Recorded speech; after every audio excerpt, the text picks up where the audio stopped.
Vila.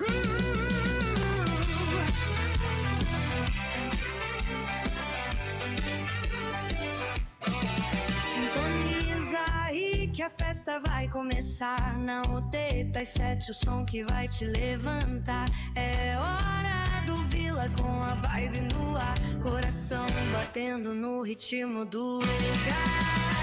É hora do Vila na sua 87. A energia que contagia, ninguém se esquece. Aumenta o volume, deixa o som te levar. Na sua 87, o mundo vai dançar. No compasso do rock a gente vai seguir. Com a batida forte, não dá pra resistir. De manhã, de tarde ou à noite, sem parar. Na frequência certa aqui que eu vou ficar. É a hora do Vila na sua 87.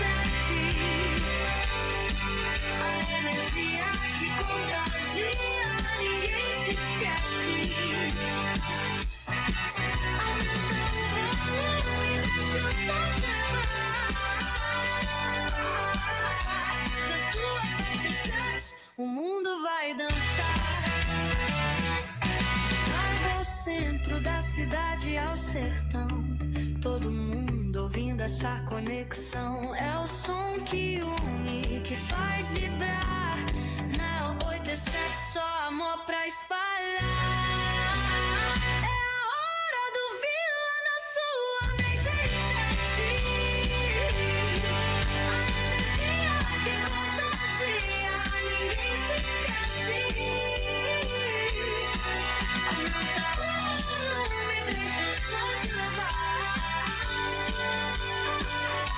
Na sua 87, o mundo vai dançar.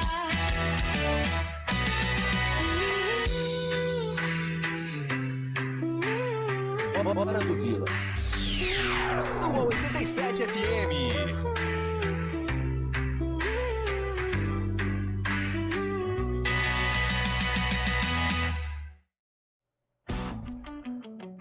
Bom dia, bom dia, bom dia. Tá começando mais uma Hora do Vila. Hoje é terça-feira, dia 17 de março de 2026. Já passamos da primeira metade desse capítulo chamado Março, dessa temporada de 2026.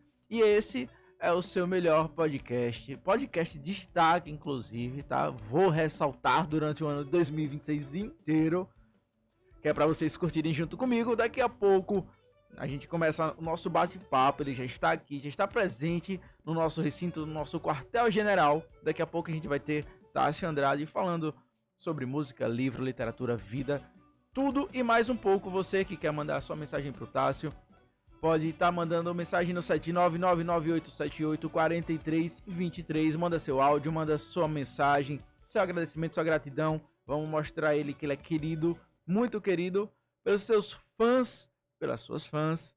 Pois é, estamos de volta. São 10h30 e agora sim, vamos dar as boas-vindas ao nosso convidado.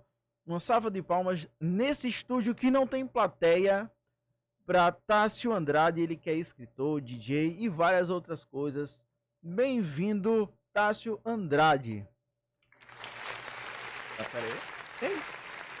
Vai lá, muito bom. Olá, ouvintes da sua 87 FM. Muito feliz em estar aqui. Esse bate-papo vai ser bem legal, bem bacana. Tássio, se apresente pra galera, fale quem você é, o que é que você faz, quais são as suas influências, enfim, se apresentem, venda o seu peixe pra galera, pra gente começar o nosso bate-papo. Tá certo. Eu sou Tássio Andrade, obviamente. Tenho 29 anos. Eu escrevo desde que aprendi a escrever. Eu escrevo bastante, mas publicado mesmo só esse ano. Tem muitas histórias minhas guardadas. E também sou DJ, como você disse, desde 2016.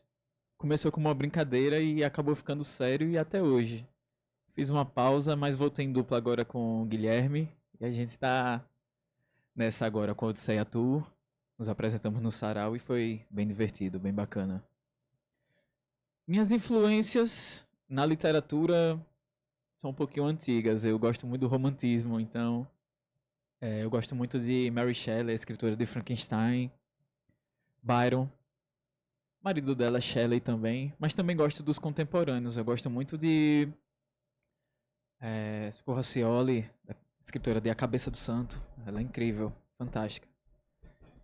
E na música eu escuto de tudo. Gosto.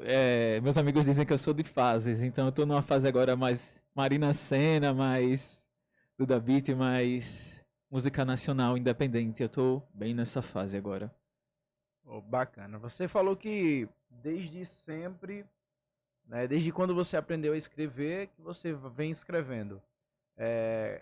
Quais são Você falou também que gosta da era mais romântica. Você é um cara romântico, cara? Então, romantismo vem daquele. Foi um contraponto histórico do iluminismo na época. As pessoas estavam muito na ciência e do saber científico. E o romantismo ele surgiu como um contraponto. Nós vamos exagerar, nós vamos ser exagerados mesmo. Nós vamos falar sobre amor, sobre a natureza e sobre a vida de forma exagerada. E eu gosto muito dessa parte da poesia e da literatura romântica. Quase um Cazuza. As suas influências hoje são mais do romantismo. Mas qual um autor que até os seus amigos dizem assim, cara, eu nunca imaginaria que você iria beber dessa fonte? Caramba. As perguntas aqui são difíceis. Um autor, assim, bem fora do que eu costumo ler. Ai, deixa eu pensar um pouquinho. Acho que com certeza Hilda Hilst. Hilda Hilst, ela é uma poetisa que ela escreve mais poemas voltados ao corpo, um pouquinho de erotismo ali. É uma poeta mais sensual da história, né? Então, assim, eu gosto muito da Hilda e gosto muito do que ela escreve. É um pouquinho fora da curva do que eu costumo ler. Demais! Pois é. Não, é muito bom o bate-papo porque a gente vai conhecendo o autor. Mas vamos. Você quer começar com qual parte da vertente? Você quer começar com a música ou você quer começar com a parte literal da literatura? Quem decide é você, aqui o convidado é quem manda. Então vamos falar sobre a música. Música. Que veio primeiro. Pronto. A sua carreira, ela foi só sempre voltada para a questão de DJ? Ou você já realmente produziu música, criou, escreveu? Eu sempre fiz música instrumental. Eu tenho uma conta no SoundCloud e eu sempre gostei de produzir. Só que eu, assim como na minha escrita, eu viajo um pouquinho quando eu tô produzindo. Então são músicas mais voltadas pro psicodélico. Não são muito comerciais. Eu toco desde 2016. E como foi assim o start de você dizer, cara, eu quero seguir este caminho? Foi na época que ali o Tomorrowland ele tinha ascendido, né? A galera tava de olho na Bélgica, nos festivais. E a gente ia muito para Aracaju, eu e minha turma. Sim. Pra festa embalada. Inclusive eu ia com a carteirinha falsa. Eu não podia entrar, então eu fiz uma carteira falsa. E eu ia pra um clube, o final do Clube Infinity. A gente ia pra lá. E eu olhava pros DJs e, cara, eu acho que eu consigo fazer isso. Eu acho que é pra mim isso aí. E aí eu fui na brincadeira. E aí surgiu o Pista 1, que é do Buda Moderno, o Pista 1, que era um evento que tinha aqui na época. Sim. E aí ele me chamou como DJ convidado. E a partir daí eu fui começando a tocar um monte de lugar. E pra quem não entende ou pra quem... Eu mesmo sou leigo em relação a ser DJ. Qual é a função do DJ real? Porque antes a função do DJ era mais ser um animador de festa, não é isso? Ou eu tô errado? Sim. E hoje qual é a função do DJ pra essa nova... Eu acho que depois de um certo tempo, um certo período, essa função de DJ ela começou a se modificar, né? Então hoje o que é que o DJ faz? Na verdade, mudou muita coisa e ao mesmo tempo nada. Por quê? O trabalho primordial de um DJ é sentir a festa. Antes de qualquer coisa, ele tem que sentir qual o clima da festa tá e colocar a música exata do clima. Ele tem que acertar a música de acordo com o público. Ele tem que ir ali sentido. Então é um caldeirão. Ele vai jogando, vai misturando, até chegar no ponto exato do que ele quer e do que a festa precisa. Um DJ, o principal trabalho de um DJ é sentir a festa, é saber exatamente qual música colocar e quando colocar. Certo. E se fosse o caso de você ser DJ de um velório, quais seriam as músicas mais assertivas para esse momento? Com certeza, Aleluia. E eu acho que aquela música... Deixa eu ver... Deixa eu pensar um pouquinho. Pode Morto Muito Louco.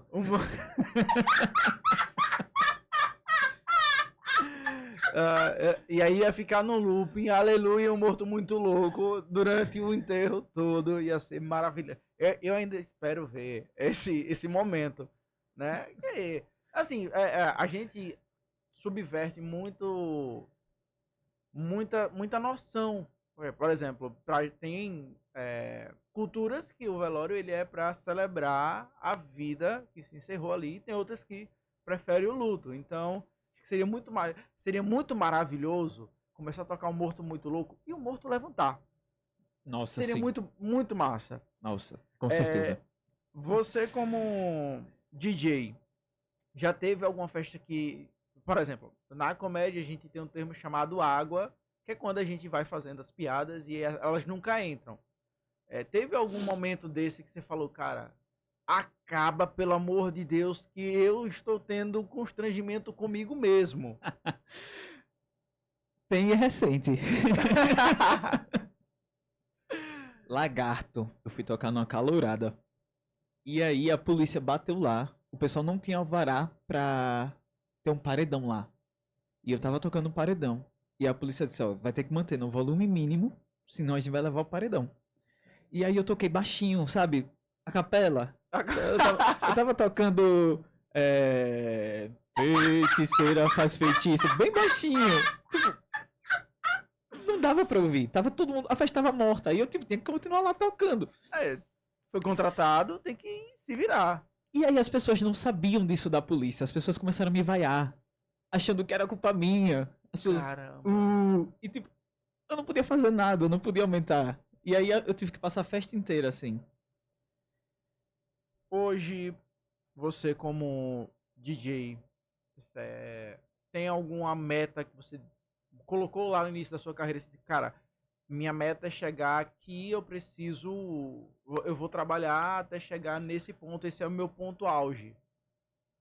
Então, minha meta como DJ sempre foi me divertir. Chegou um tempo que deixou de ser divertido. Foi lá em meados de 17 a 19. Deixou de ser divertido porque eu tava tocando muito. E chega um momento que você não toca mais o que você quer. Você toca o que as pessoas querem. E aí você deixa de ser você. Sim. Então era cansativo. Começou a virar realmente um trabalho. É E um não trabalho, mas devoção. vira um trabalho Aham. exaustivo. Não foi mais pelo prazer, foi mais pela necessidade. Isso, eu já tava num momento em que eu tava tocando por tocar. E aí eu parei e disse, é realmente isso que eu quero? Eu vou voltar quando realmente for divertido. Aí eu parei, passei uns 3 anos sem tocar. Aí foi quando o Guilherme chamou pra gente montar a festa. Eu disse, na minha festa eu vou tocar o que eu quero, então eu posso voltar a tocar por diversão. E eu vou ter até gosto de voltar a tocar. Inclusive a festa Caesars. Sim, o Caesar Palace. Isso. Já foi. Vamos deixar em off. Porque foi uma outra fase da minha vida. Mas eu acho que a mesma coisa acontece com a música, né? A gente começa. Eu falo a gente como se eu fosse músico. Mas as pessoas envolvidas na música, elas fazem um setlist, mas daqui a pouco tem coisas que acaba ficando massiva. O exemplo do Renato Russo, que não gostava de cantar Pais e Filhos, né? Mas precisava tocar porque era uma exigência da galera, música mais conhecida. Já existiu algo que chegasse próximo a isso. Tipo, cara, eu não quero tocar essa música, mas todo mundo tá me pedindo. Ah, Jesus humilha o Satanás. Eu preciso toda vez estar tocando isso. Hear Me Now, do Alok. Nossa! Eu acho que até o próprio Alok não aguenta mais tocar essa música. Era um saco. Ah, toca Hear Me Now, toca Hear Me Now. Eu disse, tá bom, galera, tá bom, tá certo. Chega a perder o sentido em determinado momento. Mas é sobre isso. Tem algum festival que você ainda pretende ir? Ou alguma festa muito grande que você fala, cara, eu quero chegar nesse nível aqui, eu quero fazer isso aqui? Na minha fase atual, eu gosto muito de tocar pra poucas pessoas. Eu gosto muito de fazer shows fechados. Aqui, tipo, a mesa ali, a galera amontoada, eu no centro. Eu gosto muito de ir mais shows intimistas. Mas seria legal tocar em um festival.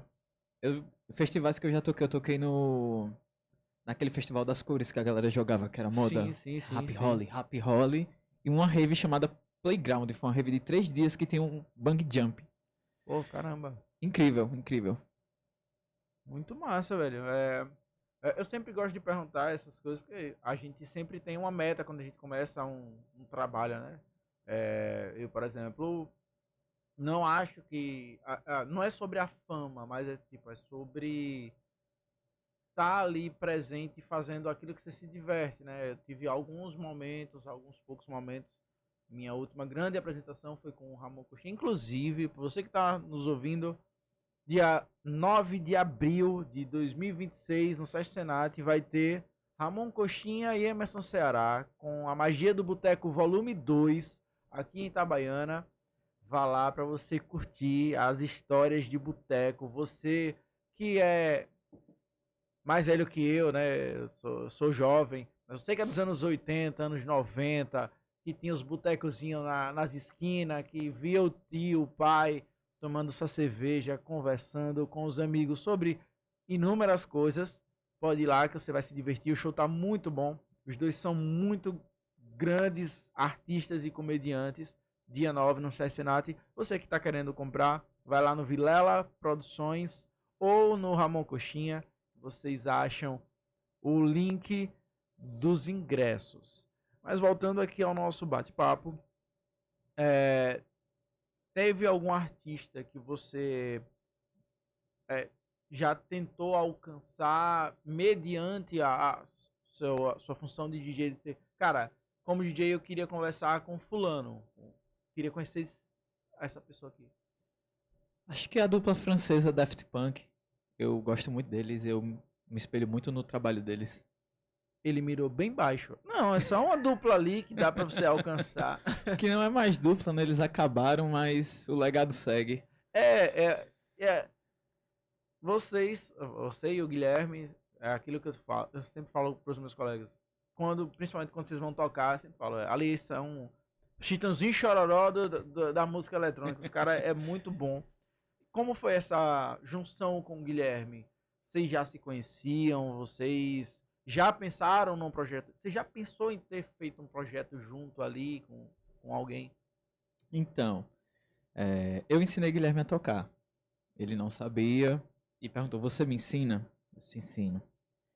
E aí no início da carreira dele, ele ficava muito seguro de tocar sozinho. Aí ele me chamava para fazer dupla sempre. E a gente sempre fez uma boa dupla. A gente chamava GT, Guilherme e Tássio. Uhum. E a gente sempre fez uma boa dupla. Só que nunca foi oficializado como agora. Agora realmente somos uma dupla e fechou assim. A gente vai produzir música, vem álbum aí, viu? Oi. E começou assim. Ele se sentia um pouquinho seguro de ficar sozinho no palco. E aí eu tava lá com ele junto. Começou daí e foi evoluindo até chegar onde a gente tá hoje. Olha aí, o encontro de dois mentores do Guilherme, um da dança, outro da música. E se tivesse até um terceiro DJ que tivesse que nomear, seria GTA. Olha que bacana. E já pensaram, acho que nunca teve um grupo de DJs, né? Tipo assim, mais do que 2 pessoas. Um grupo realmente, 4, 5 DJs juntos, fazendo um único show. Pior que sim. Tem? Tem. Swedish House Mafia não existe mais. Mas eles eram 3 DJs suecos. Que é os donos daquele hit. Don't You Worry. Bem, bem famosa a música. São 3 DJs que compõem. Imagina como devia ser pra dividir aquele cachê, viu? Então, e aí você acabou se apaixonando pela literatura. Como foi essa transição de você sair do mundo da música para ir para o mundo da literatura, da escrita? Então, eu sempre escrevi, só que era mais pra mim, era uma coisa mais introspectiva. Era mais como sobrevivência. Dias difíceis requeriam escrever. Dias bons também, né? Só pra gente não só focar na coisa ruim. É. E aí eu mandei para um amigo meu, Eduardo, que inclusive é um dos personagens do livro. E ele disse, cara, isso aqui tá muito bom. Você tem que continuar. Eu tipo, bom como? Aí tipo, muito bom. Você tem que focar mais, porque você não escreve uma história. Aí eu escrevi um conto, que se chama O Quadro. É um conto de terror. E eu mandei pra editora. E a editora colocou em uma coletâneazinha chamada Casa Sussurrou Meu Nome. De vários escritores do Brasil inteiro. E meu conto tá lá. Então, assim, meu primeiro conto escrito foi publicado. E, assim, eu fiquei muito feliz. Depois, eu fui me descobrindo mais poeta também. E eu tenho 2 poemas publicados. Inclusive, uma em homenagem para Mary Shelley. E a mãe dela, Mary Wollstonecraft. Que foi a primeira mulher a discutir feminismo no mundo, digamos assim. Era uma filósofa inglesa. E foi daí que começou as publicações. E aí, eu tenho que escrever um longa, eu tenho que fazer um romance. E aí foi quando eu escrevi Um Conto na Estrada, que foi meu primeiro livro. Se trata de um caminhoneiro, 2018, ano de eleição. E a greve dos caminhoneiros, acho que todo mundo lembra, que travou o Brasil inteiro. Foi uma crise interna no Brasil, as ferrovias paradas, faltava alimento no Brasil inteiro. E aí esse caminhoneiro resolve quebrar essa greve para entregar uma mercadoria em Itabaiana. E a partir daí coisas começam a acontecer. Pois é, a gente vai voltar a esse livro daqui a pouco.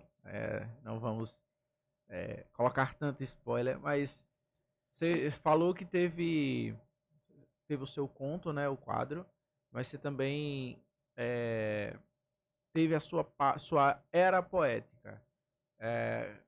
Quais foram as influências e quais foram as premissas, os temas desses poemas?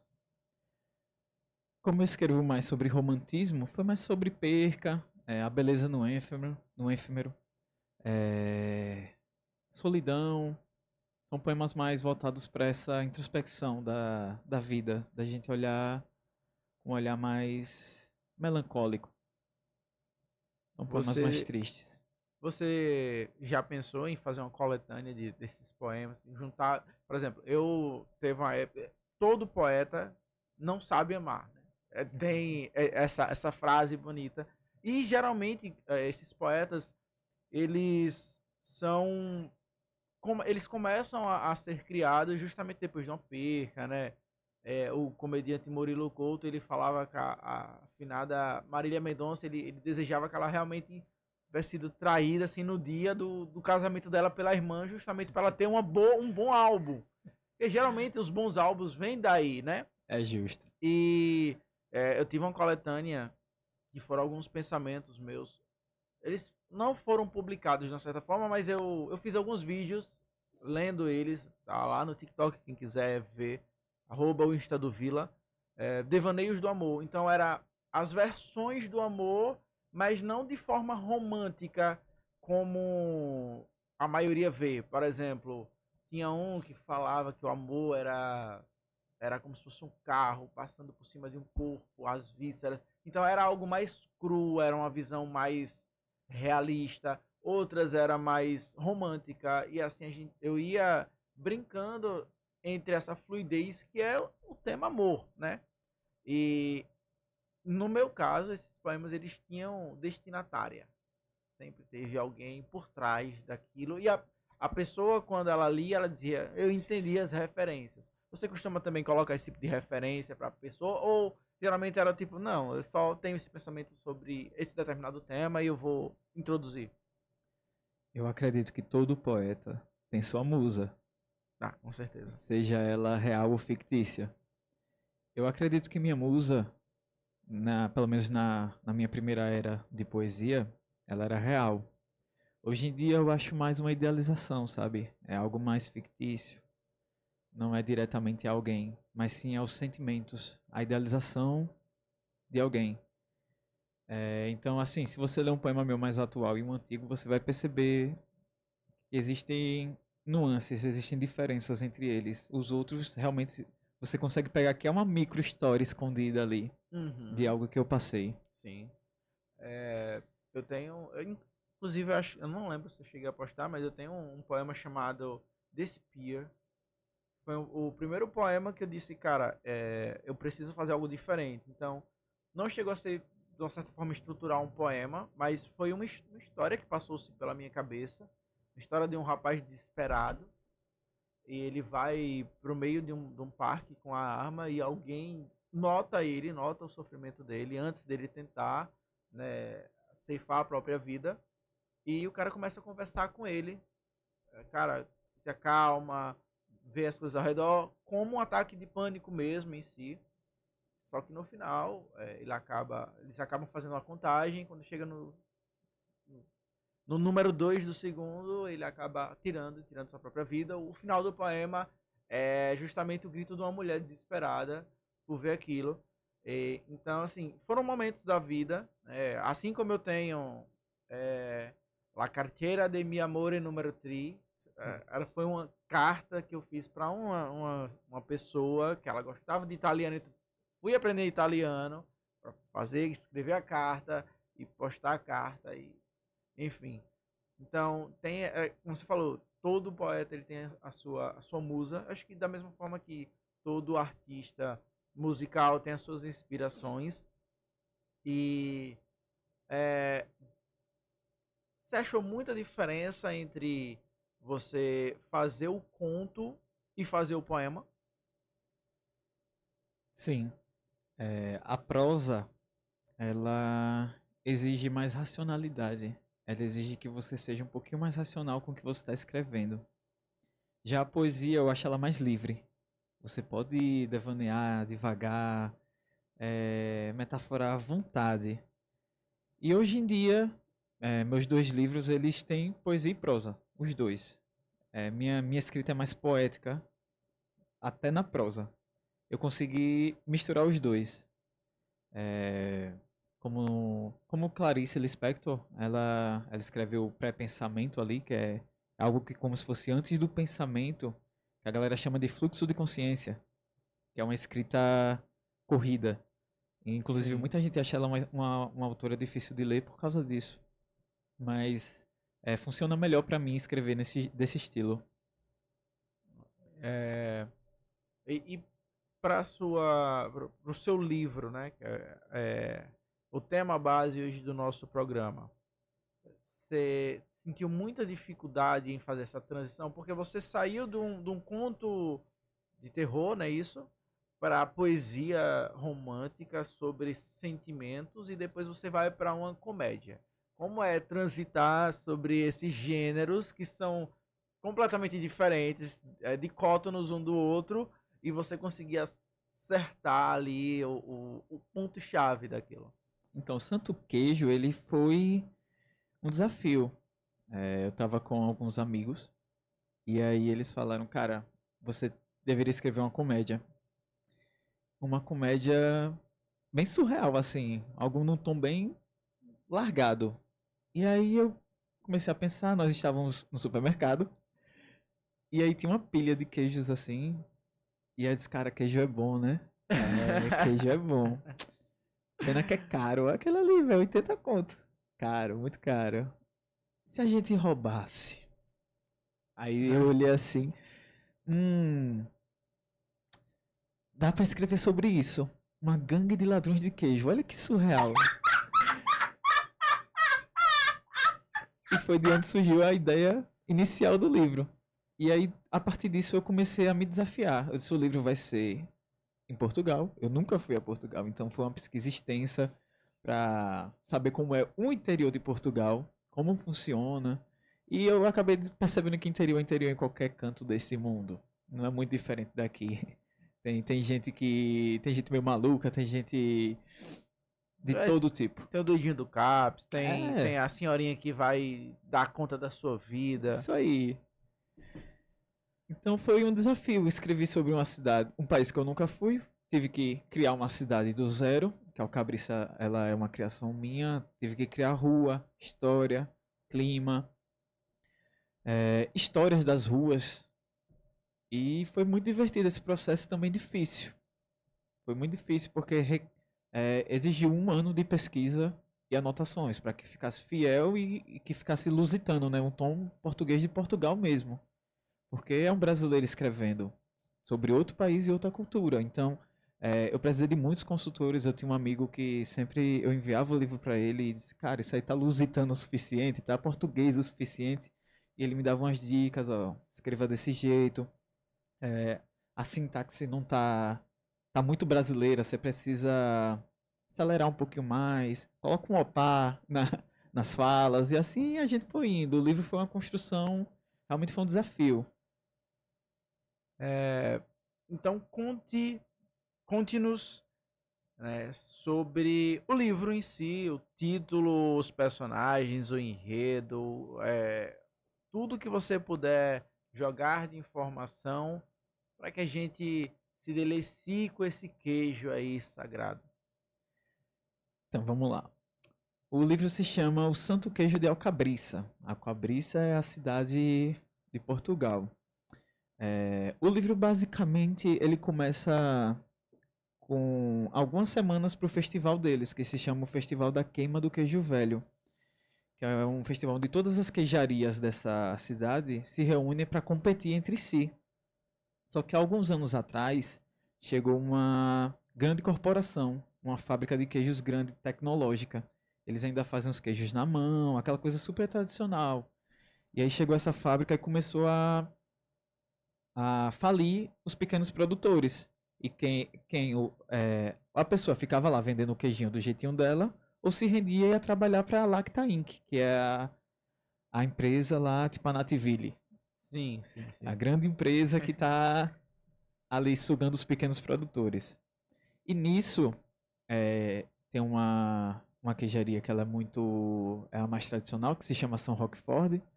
Ela disse que tem uma surpresa pro festival. E é um queijo santo. E nisso, toda a cidade fica empavorosa, querendo saber que queijo é esse, de onde veio, o que ele faz. E nisso temos os nossos 4 ladrões, que é Eduardo o Poeta, Luiz o Glutão, Deolinda e o Padre Mimoso. São os 4 personagens, são os 4 ladrões. Eduardo ele é apaixonado por uma mulher chamada Patrícia e ele não consegue se declarar para ela. É uma paixão muito platônica. Eu coloquei aparelho, tá difícil. Platônica. E Luiz, ele é um glutão profissional. Ele come muito e ele come profissionalmente. Ele se acha o maior entendedor de queijos da história da face de Alcabriça. E o padre, aquele padre tradicional clássico. Ele tem uma Bíblia Oca para guardar queijos. Ele é um cara bem legal. E tem Deolinda, que é aquela típica mulher... Sabe aquela mulher parruda? Viúva e não tem papas na língua. Ela é a Deolinda. A típica filha de Ansan. E eu já percebi no início, até mesmo no início dessa introdução, que tem uma crítica construtiva pro marketing, né? Porque você falar para um festival que você tem um queijo santo em uma terra que é extremamente católica, então já tem essa entrelinha do deixa eu pegar algo que todo mundo gosta para a gente conseguir fazer com que venha essa corporação. Já tem uma crítica sobre o trabalho que era manufatureiro para um trabalho que começou a ser robotizado, que é muito que acontece ainda hoje, né? Muito pouco, porque as grandes empresas já começaram a vencer os pequenos produtores, mas ainda existem poucos produtores. Então a gente vê que é um tema que, apesar de ser uma comédia, mas tem muita crítica social, muita crítica de valores. Um padre que rouba, que tem uma Bíblia Oca, né? Uma pessoa que acha que é o melhor degustador da terra, né? O cara que ele é tímido, que ele vai sempre querer falar, mas ele não sabe como falar direito. E claro, aquela mulher que ela sempre tem que ter uma barraqueira no meio, sempre tem que ter. A gente sabe que nosso interior também sempre tem que ter aquela mulher que vai jogar. Talvez, não sei se foi essa a intenção, um passado complicado dela, onde ela precisou aprender que eu preciso carregar tudo no peito, porque se eu der mole, eu vou ser derrubada ali. Pode continuar. E aí os quatro pensam, e se a gente roubar esse queijo? Só que aí complica, porque eles também, apesar de quererem muito o queijo, eles pensam, se a gente roubar, a gente vai roubar a única chance de uma queijaria pequena ganhar da grande. Então a gente precisa colocar outro queijo no lugar. E aí eles começam a pensar e ver maneiras de conseguir pegar esse queijo sem que ninguém perceba. E aí o livro vai caminhando nessa vertente e vai acontecendo coisas surreais. O livro também ele flerta com realismo mágico. Existe um elemento no livro que se chama Cabeça de Bronze, que ela realmente existiu, entre aspas. É um conto medieval da Inglaterra, onde um alquimista chamado Dois Freys, eles fazem uma cabeça de bronze. E eles dizem que ela consegue dizer qualquer coisa. Ela consegue responder qualquer pergunta que você fizer a ela. E aí, quando a cabeça finalmente fala, eles estão dormindo e eles não escutam o que ela tem a dizer. Acontece nas melhores e piores famílias. É uma peça clássica britânica, é muito, muito divertida, porque ela tem esse tom humorístico também. Aí eu tenho esse elemento no livro, e através dessa cabeça que vai entrar um pouquinho do esoterismo na história. E é de onde vem o queijo santo também. É algo esotérico também. Então, é aquilo que eu tinha conversado com a Roberta no episódio passado, porque ela falou da estrela cadente, tá, mas a gente já percebe que você teve um embasamento, né, literário para aquilo, e os elementos que você colocam de magia, além dessa peça, você se baseia em mais alguma outra coisa? São elementos que você já gostava, ou você disse, não, eu preciso colocar elementos, então eu vou pesquisar sobre isso, sobre alquimia, etc.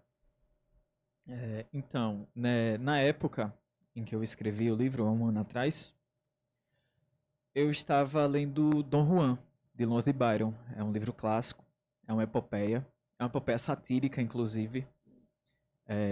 E nessa epopeia, eu queria, como eu estava sendo muito influenciado, eu peguei muito do sumo do livro, do tom. E o esoterismo veio muito também de A Odisseia, de Homero.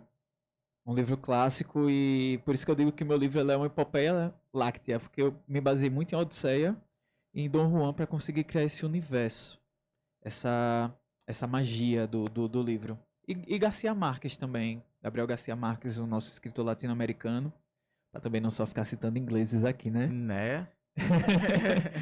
O Garcia Marques, eu usei muito do realismo mágico dele, de pegar eventos reais e transformá-los em eventos mágicos na literatura. Bacana.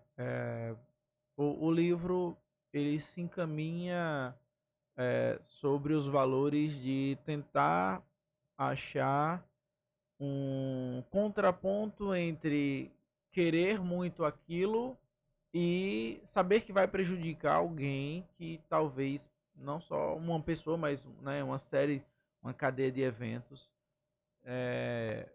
Existe algo que você queria fazer essa crítica porque você viveu aquilo, porque você já via que era alguma coisa que você queria tocar no assunto de, cara, eu quero deixar essa lição de moral pro público? É algo sobre uma população e o coletivo, né? Eles querem muito aquilo, mas também, caso eles peguem e der errado, eles vão prejudicar toda uma história de uma cidade. Então é sobre um povo que tem que se unir. É sobre uma população que, apesar dos pesares, existe um bem-estar comum entre eles ali. É uma cidade pequena e eles têm que se manter vivos. Porque senão a grande fábrica vai dominar tudo. Esse livro, ele é um livro solo, ele vai ter aí uma duologia, uma trilogia. Você vai crescer esse universo do mais esotérico, mais da magia. Por enquanto, é um livro único. Mas é um universo tão gostosinho de escrever que eu acho que eu não vou parar de escrever ele. Provavelmente, mais pra frente, eu lance um livro de contos. Não com esses personagens, que eu acho que a história dele já foi totalmente contada nesse livro. Mas é uma cidade de várias pessoas, então dá pra contar mais sobre a cidade e sobre esses personagens.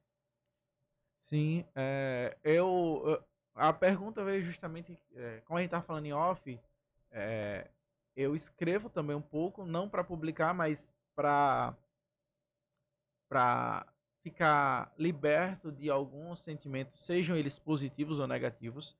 E quando eu fiz um livro sobre um relacionamento antigo, não tão antigo, mas o último relacionamento que eu tive, eu pensei numa trilogia. Então, eu já sabia que eu queria falar no primeiro, segundo, terceiro livro. Todos eles envolviam alguns elementos. O título do livro eu achei muito bom porque já brincava com o significado do nome da pessoa e significava para quem já passou pela história, ela já entendia que é a estrela de um outro céu. Então já fala muito que é algo que ele não vai alcançar, é algo que pertence a uma outra coisa, mas mesmo assim ele vai atrás. Então o primeiro livro era conhecer o triângulo amoroso, o personagem principal e o casal que vem a ser imposto aquilo. O segundo seria só totalmente sobre os traumas da personagem principal, da mulher. E o terceiro seria... E eles iriam mudando de tom. Então, o primeiro ele teria um tom mais voltado às memórias, ao sentimentalismo. O segundo ele já teria um tom mais sério, voltado a traumas, ao que muito acontece com as mulheres hoje em dia, relacionamentos tóxicos, né, e muitas dificuldades. E o terceiro seria voltado para uma ação sobre a psicopatia, sobre a neurose do cara que é tóxico, que ele imagina várias coisas. Então, eu tinha essa trilogia, abandonei mesmo, mas é um universo que quando a gente começa a criar os personagens, a gente começa a perceber que, cara, esse personagem é secundário, mas ele pode ser muito bem reaproveitado. Então eu creio que esse universo tem um pouco disso, um pouco do Game of Thrones, que foi agora tá com seus spin-offzinhos, né, para trazer, e eu espero que seja uma história que venha a vingar mais, seja, porque é um tom um pouco infantil, ou tô enganado? É um livro assim que não necessariamente precisa ter uma idade ou uma mentalidade ou alguns problemas. É algo mais livre que o pai e a mãe podem contar para a criança antes de dormir. Com certeza. Eu acredito que a Alcabriça é para todas as idades, realmente. É meu livro mais clean, assim, mais clean girl. É um livro mais tranquilo, os personagens são muito carismáticos, os quatro, assim. Só existem duas pessoas que leram o livro até agora. A editora e a minha editora. E a minha editora, ela gostou muito do livro e ela se apaixonou pelos personagens. Cara, os personagens são incríveis, assim. Ela disse que a favorita dela foi a Deolinda. Ela disse que adorou a Deolinda, assim, o arco dela. Porque cada um vai ter seu arco lá no livro. Cada um vai se aprofundar na história deles. Uhum. E ela gostou muito do arco da Deolinda. Ela disse que você falou que ela é parruda e justamente eu vou explicar o porquê dela ser parruda no livro. E é algo mais sobre memória, algo afetivo. O livro você vai se apegar a esses personagens e você vai querer eles de volta sempre. É por isso que eu falei que eu creio que seja um universo que vá muito para frente, né? Desse livro, você como escritor, não sei se você eu particularmente comigo em relação à comédia, eu não acho que de todos os textos que eu tenho, eu sou apaixonado por dois só. Eu digo, cara, esse aqui é muito bom, sabe? Tem algo que no seu livro que você fala, cara, eu acho que eu mudaria isso aqui, sabe? Não fiquei satisfeito com o resultado final disso aqui. Cara, eu acho que com a Alcabriça, a única coisa que eu tenho é que, nossa, eu deveria ter mexido um pouquinho mais é sobre dar mais história pra eles. Quando acabei o livro assim, eu disse, caraca, eu sinto que a história tá contada, mas eu sinto que eu podia contar mais. Eu fiquei nesse dilema. Mas eu acredito que a história, pelo menos o que eu queria passar nesse livro, eu consegui com maestria. Mas eu senti que eu poderia passar um pouquinho a mais. Eu percebi que você bebeu da fonte dos filmes de antigamente que eles eram feitos para ser único, né? Não é aqueles filmes que tem aquela franquia. Mas eu creio que com a sua mente inovadora ali, depois de um tempo, você vai trazer o universo com os personagens principais. Acho que você consegue contar mais uma história, né? Um reencontro, enfim, algo que volte a trazer esses personagens. E o que o público mais quer saber é quando será lançado?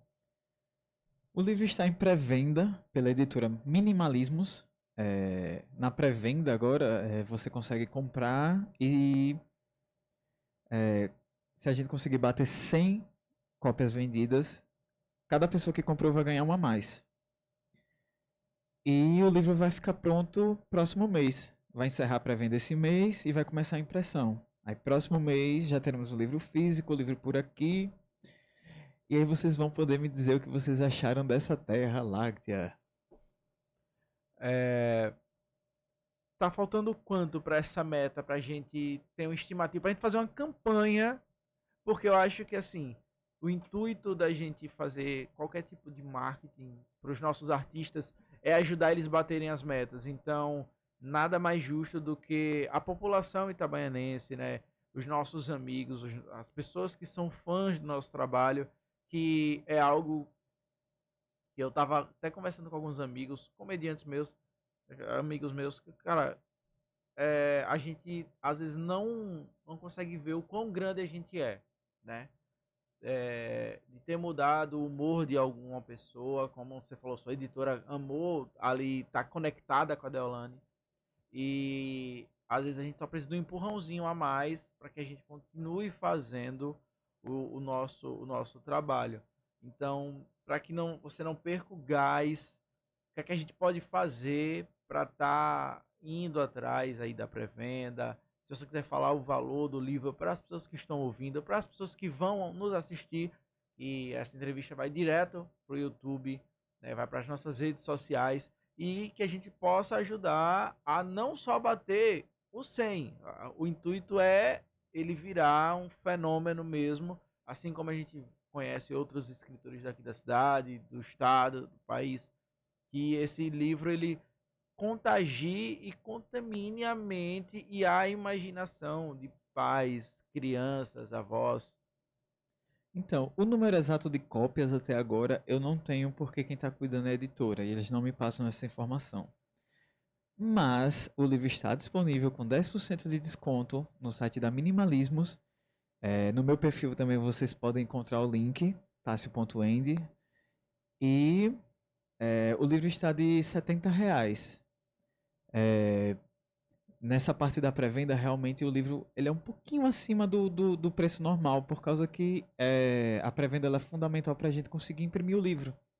Então, a pré-venda basicamente custeia o trabalho de impressão, paga o artista gráfico, os editores, tem todo. Não sou só eu atrás do livro, tem editores, tem ilustradores, tem o pessoal da diagramação, da gramática, o pessoal do prefácio, do pós-fácio, da orelha.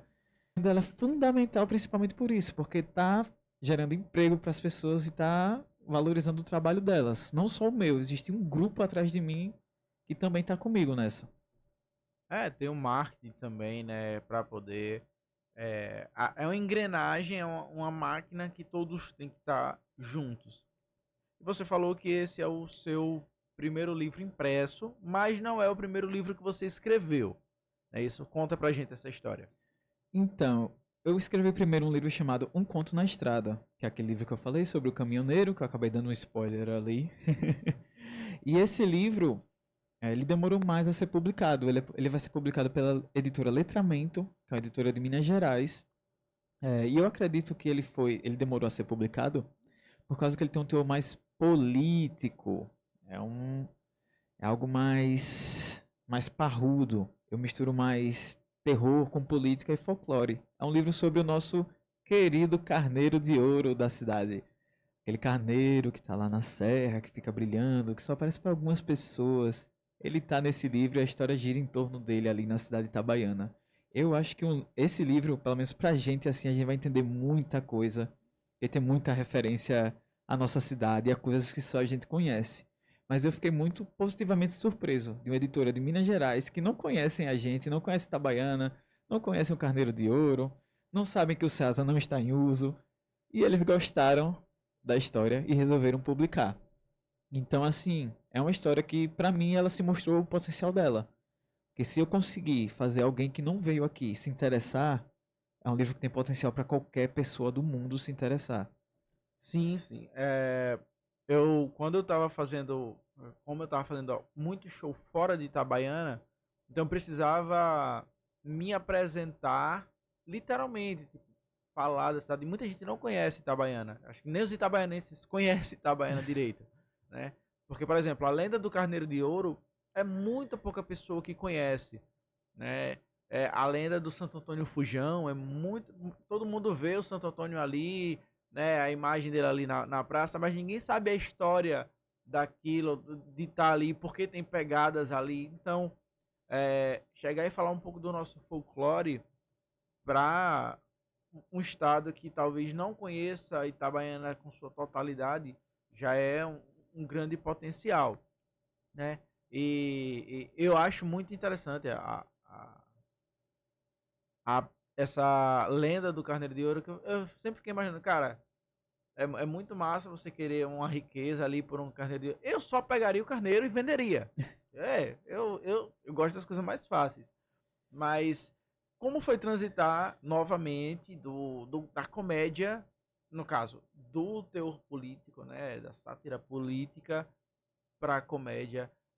Quais foram os cuidados que você tomou, principalmente, já que você está falando sobre algo que é muito dicótono, é muito complicado você debater religião, você debater política, você debater pensamentos conservadores com as pessoas, para não perder a linha e o tom e acabar ferindo alguém de uma certa forma. No caso de Alcabriça, como eu mexo com queijo santo, tem toda uma religiosidade. Isso. Eu resolvi tratar mais de uma forma. A religião de Alcabriça, ela é totalmente modificada. Não sei se você percebeu o nome da queijaria, mas é São Roquefort. São Roquefort é um queijo. Não existe um santo chamado Roquefort. Sim. Então, eu resolvi pegar elementos do meu próprio universo e criar a própria religião ali, justamente para tanto criar esse teor cômico, que eu aprendi com o grande mestre Ariano Suassuna, que ele usa também a religião em Um Auto da Compadecida. Uhum. E ele usa desse tom cômico e sátiro, mas também não é ofensivo. Sim. Suassuna, ele conseguia falar o que ele tinha para falar de forma ácida sobre religião, sobre coronelismo, sobre a desigualdade social, de uma forma que as pessoas gostassem e rissem disso. De uma forma totalmente cômica. Eu peguei muito disso para escrever Alcabriça. Já em Um Conto na Estrada, ele não tem papas na língua. Então, assim, é um livro que talvez alguém não goste muito e se sinta um pouquinho ofendido. Pois você chegou em algum momento da sua construção, Um Conto na Estrada, em que você disse, cara, eu acho que eu vou parar por aqui justamente para não... que isso aqui vai dar muito errado. sabe? Você teve algum momento que você pensou em desistir dali, porque isso aqui eu vou cutucar onça com vara curta, eu vou mexer ali no vespeiro que não vai dar muito certo. Então, não. Porque eu não esperava ser publicado. Eu acho que a maioria dos escritores, se não for por autopublicação, eles não esperam que uma editora compre a ideia deles. Porque nosso mercado, eu costumo dizer, é a segunda entrevista que eu digo isso, nosso mercado é necrófilo. Ele valoriza mais os escritores mortos do que os artistas vivos. Eu acho que a maioria das pessoas que fazem arte passam por isso ou veem isso. Então, assim, eu não esperava ser publicado, então eu escrevi meu livro de forma totalmente livre. O que tem lá é o que realmente foi pensado. Eu não coloco limite para minha arte, ela é totalmente livre, ela vai viajando do jeito que ela quer. E por muito tempo eu cogitei a autopublicação. Eu ia me autopublicar, porque eu não imaginei que alguém publicaria um conto na estrada. Justamente por ser muito político. Justamente por ser algo... uma crítica política feroz. Então, assim, eu tava me cogitando me autopublicar. Só que aí o pessoal da Letramento comprou a ideia e gostaram da ideia. Então, assim, nunca me podei nessa questão de criação. Sempre foi algo que eu pensei e quis colocar no papel e assim foi. Justamente por esse ato de eu pensar que não seria publicado. Você, depois desses 2 livros, você tem alguma meta de tipo, agora eu quero fazer, sei lá, uma ficção ou um drama? Eu estou escrevendo um terceiro livro já. O rapaz é brabo. E eu ainda não tenho ideia do que realmente ele é. Eu tô deixando ele respirar. Que um livro é como se fosse uma criança, né? Ele tá ali, ainda não tem nome. A gente tá criando ele devagarzinho, mas vai dar certo. Mas é um livro, já posso adiantar para vocês, muito introspectivo. É um livro mais de experiências sensoriais e pessoais. É totalmente diferente dos 2 primeiros. Eu percebi que você não gosta de estar na mesma linha de raciocínio, naquela linha que deu certo. Isso aqui deu certo, eu vou continuar extraindo tudo que eu puder dali. Você gosta sempre de estar pulando de 8 a 80, né, de coisas que não se casam. Mas tem algo que hoje você sente a vontade, porque, por exemplo, músico, ele tem cara, eu sempre quis produzir, sei lá, um shot russo, uma, uma salsa coreana, não sei, algo muito louco, ou às vezes até algo mais tranquilo, mas que não é a área dele, né? Por exemplo, o DJ, ele vai muito ali na eletrônica, então ele não tem muito aquela questão de estar fazer um forró, por exemplo. Tem algo que, tanto como DJ ou como autor, você ainda pensa em fazer, em chegar lá, em algo que você sempre quis fazer, mas que você acha que isso aqui eu viajei na maionese? Como autor, acho que meu desejo primordial, eu não penso muito em premiações, nem nada do tipo, mas inclusive, trazendo aqui pra galera, Um Conto na Estrada vai ganhar uma adaptação, viu? Filme. Olha aí! Filme! A adaptação tá pro próximo ano. E voltando, eu não penso muito em premiações ou coisas do tipo onde eu vou chegar. Na real, eu só quero ser lido. É algo que eu quero. Quero que as pessoas leiam e que a minha escrita chegue às pessoas e as pessoas gostem disso. É a minha principal meta como escritor. Quero ser lido. O resto é consequência. Caso venha um Jabuti por aí ou um Bram Stoker, é consequência. Eu só quero que as pessoas me leiam. E eu quero que meus livros sejam populares. Eu não quero ficar restrito a um nicho, um exemplo, cult, assim. Eu não quero que eu seja um autor que seja para poucas pessoas. Eu quero que o povão me leia. Eu quero que as pessoas me leiam. Quero que a galera de Itabaiana pegue o livro, Um Conto na Estrada ou o de Alcabrice e leia. Poxa, isso aqui é legal, isso aqui é de um cara que eu conheço. Ele compra pão na padaria ali na esquina, velho. Cara massa. Eu quero que seja algo ordinário mesmo, eu quero que seja popular. Bacana. Fala suas considerações finais, agradeça quem você quiser agradecer. Jogue suas redes sociais, aonde a gente consegue encontrar Tássio DJ ou o Tássio escritor. Fala onde você geralmente fica pra galera ir lá pegar um autógrafo, enfim. Se apresente, dê as suas considerações finais, fale com o seu público. Rapaziada, muito feliz em estar aqui. Foi legal o bate-papo. E queria agradecer ao pessoal da TNT Rock, Luiz Eduardo, que sempre acreditaram na minha escrita. Ao pessoal de Milton Som, que é onde eu trabalho, que a galera sempre me escuta falar dos meus livros. Eu tô escrevendo isso aqui, isso aqui, isso aqui. E aos meus amigos, a Felipe, a Guilherme, a Vitor. São pessoas que sempre estão me apoiando, apoiam minhas loucuras, apoiam a criação das Cisas, meus livros. E toda loucura que eu faço, assim, eles estão juntos, eles colam junto e acreditam na ideia. E é por isso que a gente tem tanto movimento.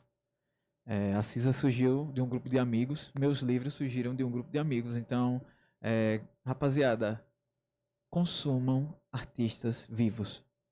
É muito importante que vocês apoiem as pessoas enquanto elas estão aqui. E comprem o trabalho delas mesmo, apoiem seus amigos, porque a gente nunca sabe o dia da manhã. Eu acho que um grande exemplo disso é Natanzinho Lima. Eu acredito que muita gente deu muito não pra ele, muita gente. E o cara tá aí hoje, o cara conquistou o Brasil, o cara tá lá em cima. E agora você quer chegar junto? Cara, vamos apoiar seu amiguinho enquanto ele tá ali com você. Não espera um cara de fora vir e acreditar na ideia dele não, pô. Apoiem artistas sergipanos. E essa é a minha consideração final. E minhas redes sociais são Tássio.end, Instagram. Eu posto tudo lá. É minha vida pessoal, é meu Instagram de escritor, é meu Instagram de DJ. Eu gosto de deixar tudo concentrado em um lugar só, porque é quem eu sou. Eu não gosto muito de nichar as coisas. Sim. Porque às vezes um cara vai lá porque eu sou DJ e acaba vendo meu livro e... Enfim. E consome. Tássio.end, T-A-C-I-O, galera. Com 2 S não, com 2 S. Não confio em Tássios com 2 S. Só Tássios com C. Pois é isso aí. Esse foi mais uma Hora do Vila. Para você que está para você que está nos assistindo no YouTube, consumam os artistas independentes, artistas sergipanos, né? Próximo programa, como sempre, programa musical. Então, você que quer ouvir a sua música, a sua dedicatória, manda pra gente no @sou87, o Insta do Vila com 2 L's, ou no 79998784323.